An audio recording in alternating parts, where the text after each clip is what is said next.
வணக்கம். வேந்தரின் இளங்கதிர் காலை செய்திகளுக்காக பிரீதா. கௌரி விஸ்வநாதன். முதலில் தலைப்புச் செய்திகள். தேர்தல் அறிக்கை வெளியீடு விவகாரம். அரசியல் கட்சிகளுக்கு தேர்தல் ஆணையம் புதிய நிபந்தனை.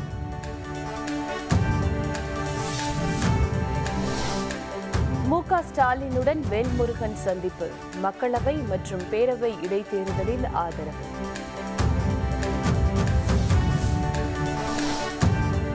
இறுதியானது அதிமுக கூட்டணி. தொகுதி பட்டியல் இன்று வெளியீடு.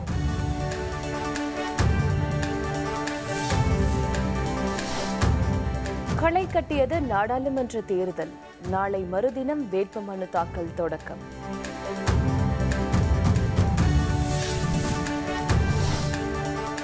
எம்எல்ஏ பலம் குறைந்ததால் ஆட்சி கவிழுமா?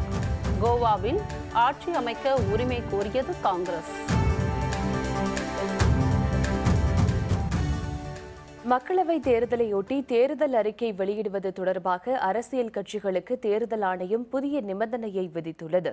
ஏப்ரல் 11ஆம் தேதி முதல் மே மாதம் 18ஆம் தேதி வரை 7 கட்டங்களாக நாடாளுமன்ற தேர்தல் நடைபெறவுள்ளது. இதற்கான பணிகளில் அரசியல் கட்சிகள் மும்முரமாக ஈடுபட்டு வருகின்றன. இதனிடையே தேர்தல் அறிக்கை தொடர்பாக தேர்தல் ஆணையம் புதிய நிபந்தனையை விதித்துள்ளது. வாக்குப்பதிவுக்கு 48 மணி நேரத்திற்கு முன் அரசியல் கட்சிகள் தாங்கள் வெளியிட்ட தேர்தல் அறிக்கையில் எந்தவித மாற்றமும் செய்யக்கூடாது என தேர்தல் ஆணையம் கூறியுள்ளது. மக்களவை மற்றும் சட்டப்பேரவை இடைத்தேர்தலில் திமுகவுக்கு தமிழக வாழ்வுரிமை கட்சி ஆதரவு அளித்துள்ளது. சென்னை அண்ணா அறிவாலயத்தில் திமுக தலைவர் மு.க. ஸ்டாலினை சந்தித்த தமிழக வாழ்வுரிமை கட்சி தலைவர் வேல்முருகன் தனது ஆதரவை தெரிவித்தார். பின்னர் செய்தியாளர்களிடம் பேசிய அவர், திமுக தலைமையிலான கூட்டணி கட்சிகள் அனைத்து இடங்களிலும் வெற்றி பெறும் என்றார். இதனிடையே இந்திய ஜனநாயக கட்சி, காங்கிரஸ், மதிமுக உள்ளிட்ட கூட்டணி கட்சிகளுக்கு 20 தொகுதிகளை ஒதுக்கிய திமுக மீதமுள்ள 20 தொகுதிகளில் போட்டியிடுகிறது. இதற்கான வேட்பாளர்கள் பட்டியலை இன்று திமுக வெளியிடுகிறது. அதனுடன் சட்டப்பேரவை இடைத்தேர்தலுக்கான வேட்பாளர்கள் பட்டியலையும் திமுக வெளியிடுகிறது. மக்களவை மற்றும் சட்டப்பேரவை இடைத்தேர்தலை முன்னிட்டு தேர்தல் பணிக்குழு தலைவர் மற்றும் உறுப்பினர்களை திமுக நியமித்துள்ளது. தமிழகத்தில் உள்ள 39 மக்களவை மற்றும் காலியாக உள்ள 18 சட்டப்பேரவை தொகுதிகளுக்கான இடைத்தேர்தல் ஏப்ரல் 18ஆம் தேதி நடைபெறவுள்ளது. இந்நிலையில் மூத்த வழக்கறிஞர் என்.ஆர். இளங்கோ தலைமையில் 11 பேர் கொண்ட தேர்தல் பணிக்குழுவை திமுக நியமித்துள்ளது. இந்த குழுவில் கிரிராஜன், துரைமுருகன், காஜா, பூச்சி முருகன், அசன் முகமது ஜின்னா, நீலகண்டன் ஆகியோர் இடம்பெற்றுள்ளனர். மேலும் சரவணன், அருண், முத்துக்குமார், ராஜ்குமார், வேலுசாமி மற்றும் தாமோதரன் ஆகியோர் இக்குழுவில் இடம்பெற்றுள்ளனர். அதிமுக கூட்டணியில் தொகுதி பங்கீடு முடிவடைந்துள்ளதை அடுத்து யார் யாருக்கு எந்தெந்த தொகுதி என்ற பட்டியல் இன்று வெளியாகிறது. தமிழகத்தில் அதிமுக தலைமையில் பாஜக, தேமுதிக, தமாக உள்ளிட்ட கட்சிகள் கூட்டணி அமைத்துள்ளன. கூட்டணி கட்சிகள் போட்டியிடும் தொகுதிகள் குறித்த பேச்சுவார்த்தை இறுதி கட்டத்தை எட்டியதை அடுத்து யார் யாருக்கு எந்தெந்த தொகுதிகள் என்ற பட்டியலை இன்று அதிமுக தலைமை அதிகாரப்பூர்வமாக வெளியிட உள்ளது. இதனை கட்சியின் ஒருங்கிணைப்பாளரும் துணை முதல்வருமான ஓ. பன்னீர்செல்வம், இணை ஒருங்கிணைப்பாளரும் முதல்வருமான பழனிசாமி ஆகியோர் முறைப்படி வெளியிடுகின்றனர். இதனிடையே மக்களவை தேர்தல் மற்றும் சட்டப்பேரவை இடைத்தேர்தல் பணிகள் குறித்து ஆலோசிக்க அதிமுக மாவட்ட செயலாளர்கள் கூட்டம் இன்று நடைபெறுகிறது. தமிழகத்தில் 39 மக்களவை மற்றும் காலியாக உள்ள 18 சட்டப்பேரவை தொகுதிகளுக்கான இடைத்தேர்தல் ஏப்ரல் 18ஆம் தேதி நடக்கிறது. இதற்கான வேட்புமனு தாக்கல் நாளை மறுதினம் முதல் தொடங்குகிறது. இந்நிலையில் அதிமுக தலைமை அலுவலகத்தில் அவைத்தலைவர் மதுசூதனன் தலைமையில் ஒருங்கிணைப்பாளர் துணை முதல்வர் ஓ. பன்னீர்செல்வம், இணை ஒருங்கிணைப்பாளர் முதல்வர் கே. பழனிசாமி ஆகியோர் முன்னிலையில் மாவட்ட செயலாளர்கள் கூட்டம் இன்று நடக்கிறது. இக்கூட்டத்தில் அனைத்து மாவட்ட செயலாளர்கள், பல்வேறு அணிகளின் செயலர்கள் உள்ளிட்டோர் பங்கேற்க உள்ளனர். தமிழகம் மற்றும் புதுச்சேரியில் மக்களவைத் தேர்தலுக்கான வேட்புமனு தாக்கல் நாளை மறுநாள் தொடங்குகிறது. நாடு முழுவதும் 7 கட்டமாக தேர்தல் நடைபெறவுள்ளது. 20 மாநிலங்களில் உள்ள 91 மக்களவை தொகுதிகள், 4 மாநில சட்டப்பேரவைக்கு முதற்கட்ட தேர்தலுக்கான வேட்புமனு தாக்கல் நாளை மறுநாள் தொடங்குகிறது. தமிழகம் மற்றும் புதுச்சேரியில் ஒரே கட்டமாக ஏப்ரல் 18ஆம் தேதி தேர்தல் நடைபெறவுள்ளது. அதற்காக வேட்புமனு தாக்கல் நாளை மறுதினம் தொடங்குகிறது. மார்ச் 26ஆம் தேதி வேட்புமனு தாக்கல் செய்ய காலம் முடிவடைகிறது. வேட்புமனு பரிசீலனை மார்ச் 27ஆம் தேதியும், வேட்புமனு திரும்பப் பெற கடைசி நாள் மார்ச் 29ஆம் தேதியும், வாக்குப்பதிவு ஏப்ரல் 18ஆம் தேதியும், வாக்கு எண்ணிக்கை மே 23ஆம் தேதியும் நடைபெற உள்ளது. திருப்பதி ஏழுமலையான் கோவிலில் சுவாமி தரிசனம் செய்த ஆந்திர முதல்வர் சந்திரபாபு நாயுடு பின்னர் தனது தேர்தல் பிரச்சாரத்தை தொடங்கினார். ஆந்திர பிரதேசத்தில் ஏப்ரல் 11ஆம் தேதி நாடாளுமன்ற தேர்தல் ஒரே கட்டமாக நடைபெற உள்ளது. உடன் சட்டப்பேரவைகளுக்கும் தேர்தல் நடக்கிறது. இந்நிலையில் தெலுங்கு தேசம் கட்சி தலைவரும் முதலமைச்சருமான சந்திரபாபு நாயுடு தேர்தல் பிரச்சாரத்தை தொடங்கியுள்ளார். முன்னதாக திருப்பதி ஏழுமலையான் கோவிலில் அவர் தனது குடும்பத்துடன் சுவாமி தரிசனம் செய்தார். அதனைத் தொடர்ந்து ஆந்திர மாநிலம் ஸ்ரீகாகுளம் பகுதியில் நடைபெற்ற தேர்தல் பிரச்சார கூட்டத்தில் பங்கேற்று உரையாற்றினார். அப்போது பிரதமர் மோடியையும் பாஜகவையும் சந்திரபாபு நாயுடு கடுமையாக விமர்சனம் செய்தார். பாரதிய ஜனதா கட்சியின் மத்திய தேர்தல் பணிக்குழு கூட்டம் டெல்லியில் நடைபெற்றது.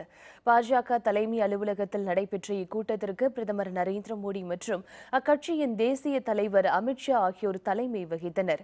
கூட்டத்தில் மக்களவைத் தேர்தலில் போட்டியிடும் முதற்கட்ட வேட்பாளர்கள் அடங்கிய பட்டியல் இறுதி செய்யப்பட்டுள்ளதாக கூறப்படுகிறது. மேலும் முக்கிய தலைவர் போட்டியிடும் தொகுதிகள் குறித்து விவாதிக்கப்பட்டதாகவும், வாரணாசி தொகுதியில் பிரதமர் மோடியும், லக்னோ தொகுதியில் ராஜ்நாத் சிங்கும் போட்டியிடலாம் என தீர்மானிக்கப்பட்டதாகவும் தெரிகிறது.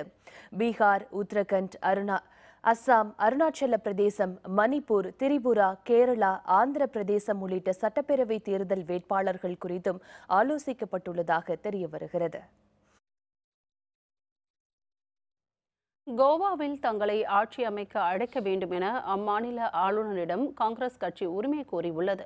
கோவா மாநிலத்தில் பாரதிய ஜனதா கட்சியைச் சேர்ந்த மனோகர் பாரிக்கர் தலைமையிலான அரசு நடைபெற்று வருகிறது.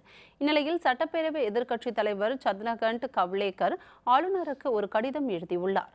அதில் பாஜக எம்எல்ஏ பிரான்சிஸ் டிசோசா காலமானதை அடுத்து மனோகர் பாரிக்கர் தலைமையிலான அரசு பெரும்பான்மை பலத்தை இழந்துவிட்டதாக தெரிவித்துள்ளார்.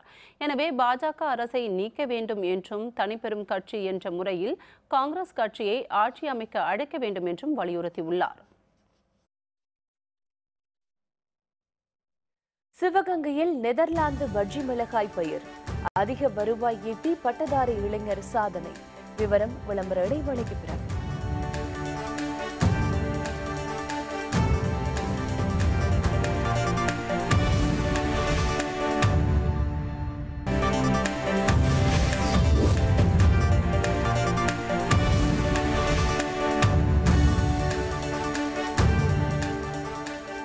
செய்திகள் தொடர்கின்றன.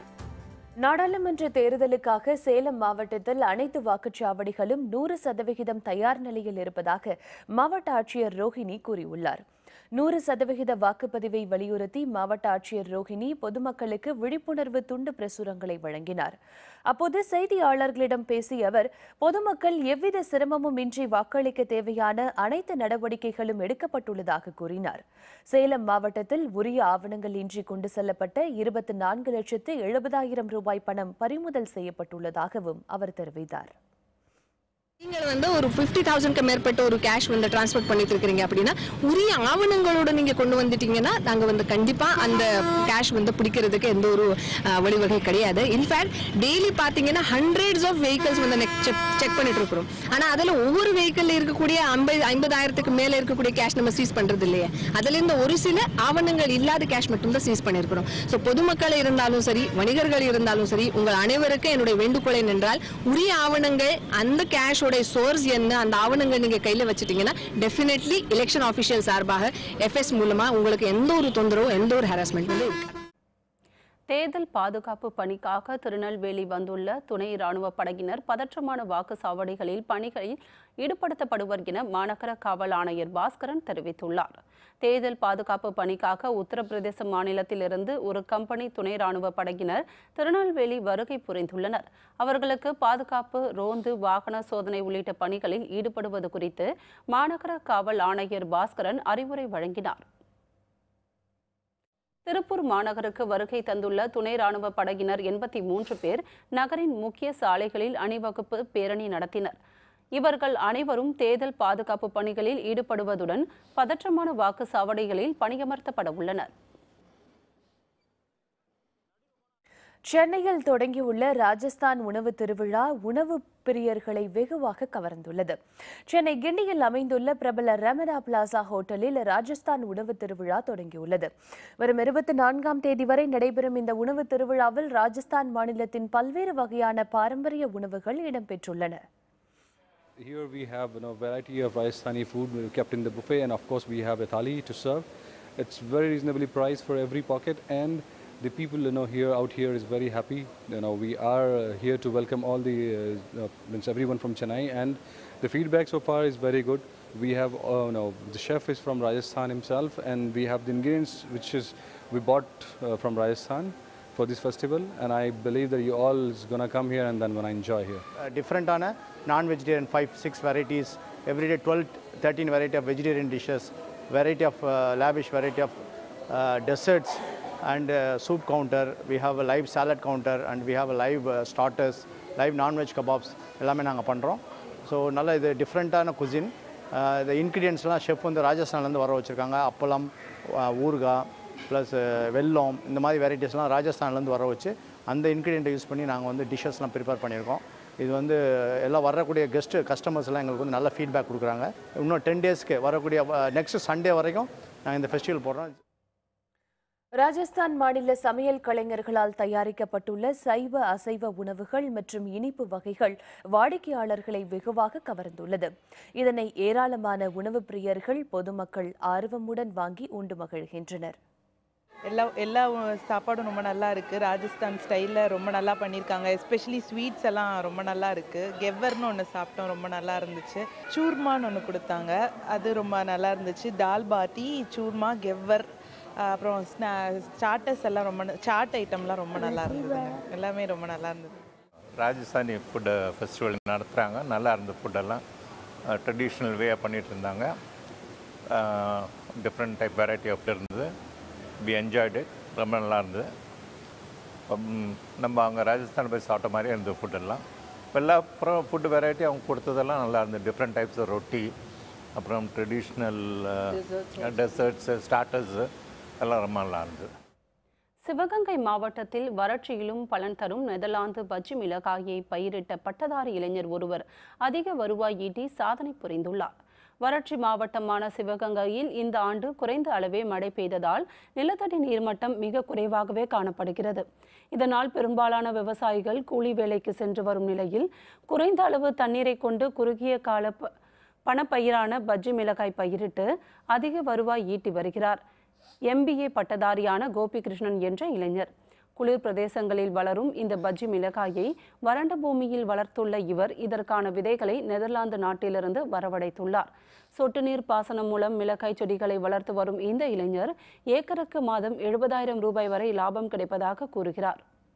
இது வந்து ரொம்ப வறட்சியான ஏரியா அப்படிங்கிறதுனால அதிகமான நீண்ட நாள் பயிர் எல்லாமே நாங்கள் வந்து போடுறது கிடையாது. ஏக்கருக்கு பார்த்தீங்கன்னா 70,000 80,000 ரூபா வரைக்கும் மாதம் வந்து வருமானம் எடுக்கலாம். அரசு தோட்டக்கலை துறை சைட்லேருந்து எங்களுக்கு வந்து ஒரு மானியம் கொடுத்து இந்த சேட் நட்டு இந்த இதெல்லாமே கொஞ்சம் மானியமாக கொடுத்து எல்லாமே பண்ணுனா இதை விட நல்ல விளைச்சல் நல்ல மகசூலை வந்து இது பண்ணலாம். வெயிலோட தாக்கத்தை வந்து கட்டுப்படுத்தி இந்த சேட் நட்டு இதெல்லாமே எல்லாம் போட்டு ரூஃப் எல்லாமே போட்டு செஞ்சோம் அப்படின்னா நல்ல ஒரு மகசூல், நல்ல ஒரு விளைச்சல் கிடைக்கும், நல்ல ஒரு லாபமும் எடுக்கலாம். விவசாயிகள் மாற்று பணிகளுக்கு சென்றுவிட்ட நிலையில் கோபிகிருஷ்ணனை போன்று மாற்று சிந்தனை கொண்ட பட்டதாரி இளைஞர்கள் விவசாயத்தில் சாதிப்பது பாராட்டுக்குரிய விஷயமே. இனி செய்திகளின் தொகுப்பை காணலாம். பொள்ளாச்சியில் இளம்பெண்கள் பாலியல் வன்கொடுமை செய்யப்பட்டதை கண்டித்து நாகப்பட்டினத்தில் தமிழ்நாடு முஸ்லிம் முன்னேற்றக் கழகம் சார்பில் கண்டன ஆர்ப்பாட்டம் நடைபெற்றது. அவுரி திடலில் நடைபெற்ற இந்த ஆர்ப்பாட்டத்தில் ஏராளமானோர் பங்கேற்று குற்றவாளிகளுக்கு உச்சபட்ச தண்டனை வழங்க வேண்டும் என முழக்கமிட்டனர்.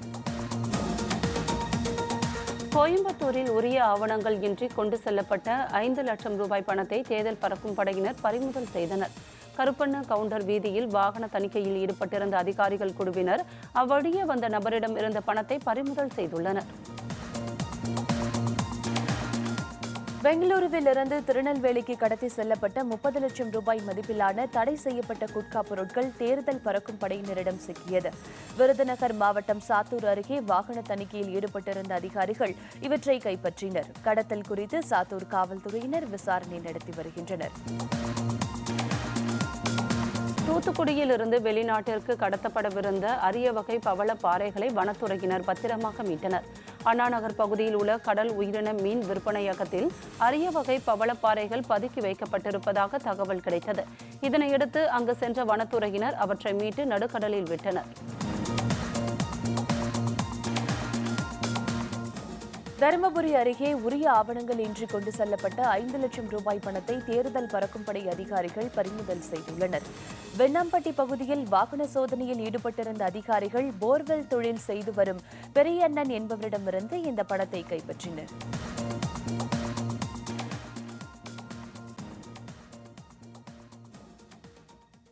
கோயம்புத்தூர் மக்களவை தொகுதி விரைவில் பொது தேர்தலை எதிர்கொள்ள உள்ள நிலையில் பல்வேறு பிரச்சினைகள் நீண்ட காலமாக நிறைவேற்றப்படாமல் உள்ளன. கோயம்புத்தூர் தொகுதியின் தற்பொழுதைய நிலவரம் குறித்து இன்றைய வேந்தர் தொகுதி சுற்றில் காணலாம்.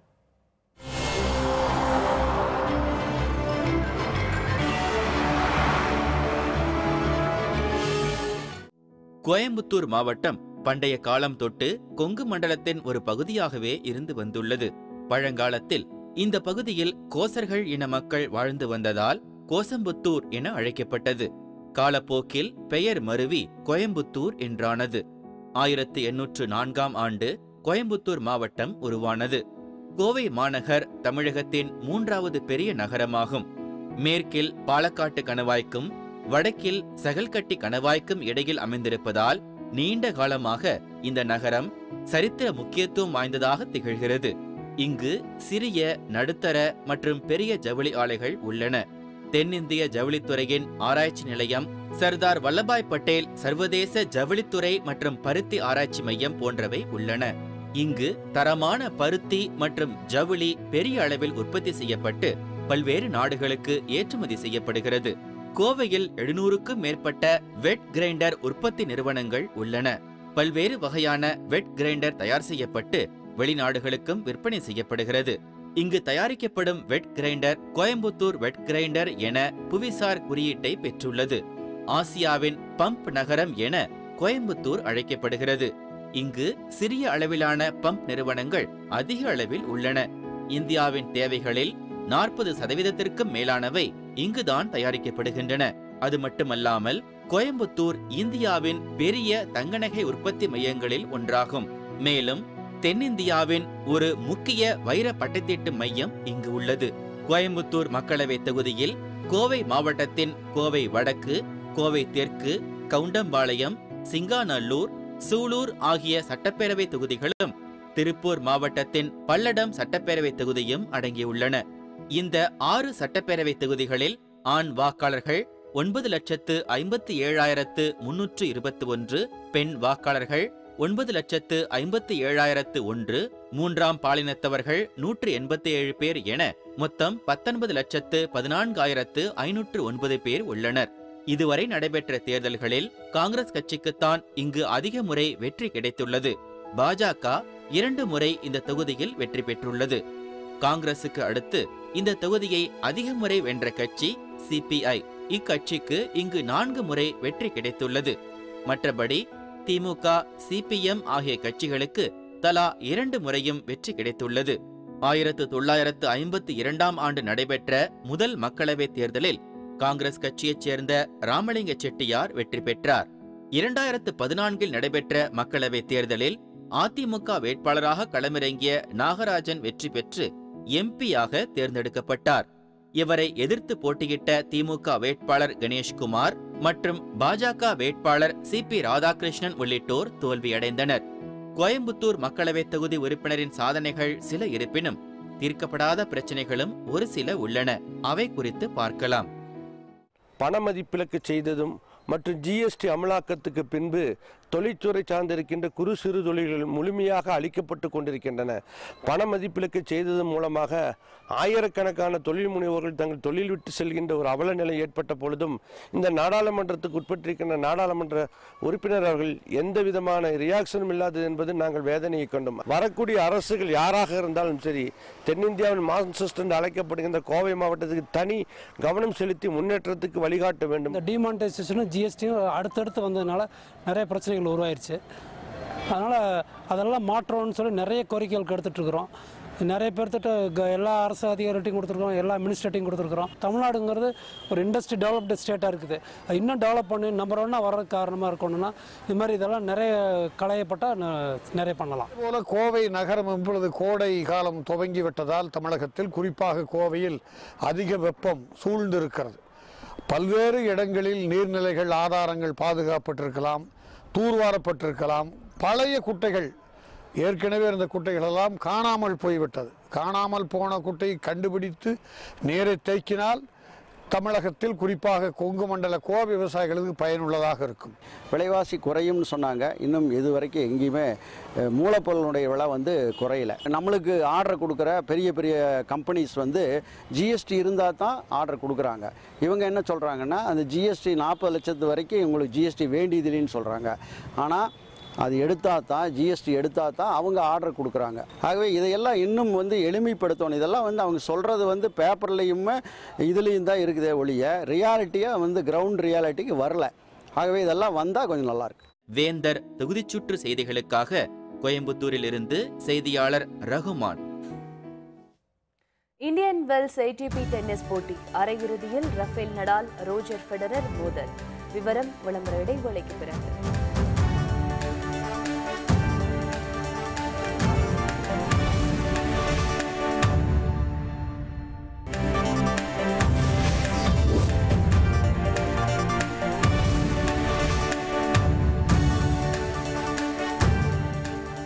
செய்திகள் தொடர்கின்றன.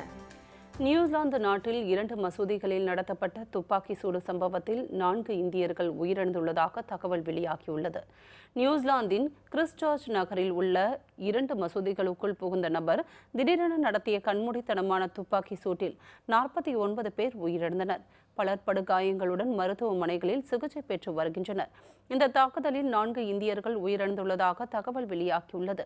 தெலுங்கானா மாநிலம் ஹைதராபாத்தை சேர்ந்த ஃபர்ஹாஜ் அசன் மற்றும் இம்ரான் அகமது கான் ஆகிய இருவர் மருத்துவமனையில் அனுமதிக்கப்பட்டிருந்த நிலையில் சிகிச்சை பலனின்றி உயிரிழந்து விட்டதாக கூறப்படுகிறது. இதேபோல் கேரளாவை சேர்ந்த அன்சி அலிபாபாவும் குஜராத்தை சேர்ந்த முசா வாலி ஆகியோரும் உயிரிழந்துள்ளதாக தெரிகிறது.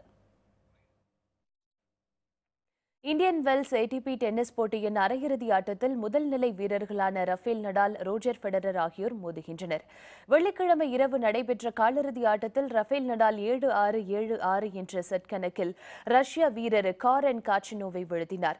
மற்றொரு ஆட்டத்தில் ரோஜர் ஃபெடரர் 6-4, 6-4 என்ற நேர் செட் கணக்கில் போலாந்து வீரர் ஹூபர்ட் ஹீபர்காப்ஸை வீழ்த்தினார். காலிறுதிப் போட்டியில் வென்ற இந்த இரு வீரர்களும் அரையிறுதிப் போட்டியில் மோதுகின்றனர்.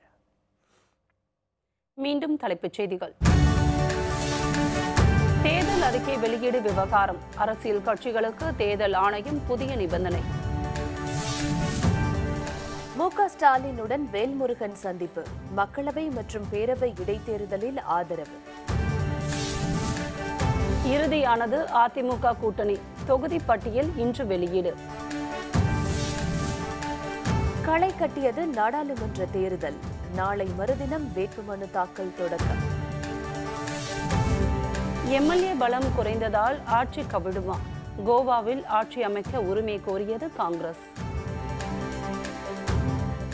இத்துடன் வேந்தரின் இளங்கதிர் காலை செய்திகள் நிறைவடைந்தன. வேந்தர் டிவி செயலியை பதிவிறக்கம் செய்து முக்கிய செய்திகளை நேயர்கள் காணலாம். மீண்டும் பகல் 1 மணிக்கு உச்சவேளை பகல் செய்திகளில் சந்திப்போம். வணக்கம். வணக்கம்.